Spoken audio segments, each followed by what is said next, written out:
ఆంధ్రప్రదేశ్ రాష్ట్ర రాజధాని విశాఖ అంటూ ప్రజాశాంతి పార్టీ అధ్యక్షుడు కె పాల్ పేర్కొన్నారు. వైసీపీ చంద్రబాబు నాయుడు ఉత్తరాంధ్రను నిర్లక్ష్యం చేశారని ఆయన ధ్వజమెత్తారు.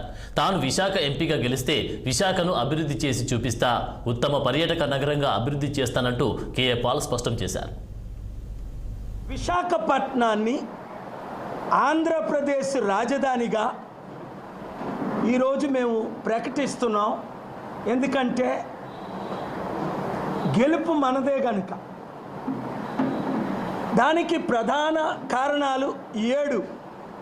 1, నేను విశాఖపట్నంలో పుట్టి పెరిగి చదువుకొని 100 కోట్లు విలువైన చారిటీలు 81 నుంచి ఈరోజు వరకు చేస్తున్నందుకు. 2, మన రాయలసీమ ముఖ్యమంత్రులు ఇప్పుడున్న జగన్మోహన్ రెడ్డి గారేంటి, అంతకుముందున్న చంద్రబాబు నాయుడు గారేంటి, రాజశేఖర రెడ్డి గారేంటి, అనేక మంది ముఖ్యమంత్రులు మన విశాఖపట్నాన్ని, మన ఉత్తరాంధ్రని సంపూర్ణంగా వాళ్ళు నెగ్లెక్ట్ చేశారు, పట్టించుకోలేదు, మాటలు తప్ప. దానికి రుషికొండలో కొండ లేకుండా చేశారు.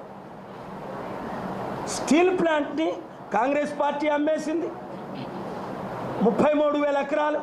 మన స్టీల్ ప్లాంట్ మిత్రులు నిన్న కాక మొన్న కోర్టు 6లో నా ఆర్గ్యుమెంట్స్ విన్నారు. కోర్టు 6 డైరెక్షన్సే ఇచ్చేసింది.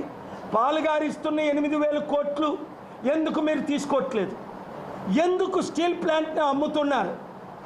సీఎం ఉత్తరానికే దిక్కు లేదు. చదవండి అన్ని పేపర్లో. కనీసం సీఎం ఉత్తరం రాస్తే తిరిగి మోదీ ఉత్తరం రాయలే గవర్నమెంటు. ఇవన్నీ నేను ఆర్గ్యూ చేశాను. గంట ఆర్గ్యూ చేయడం చూశారు.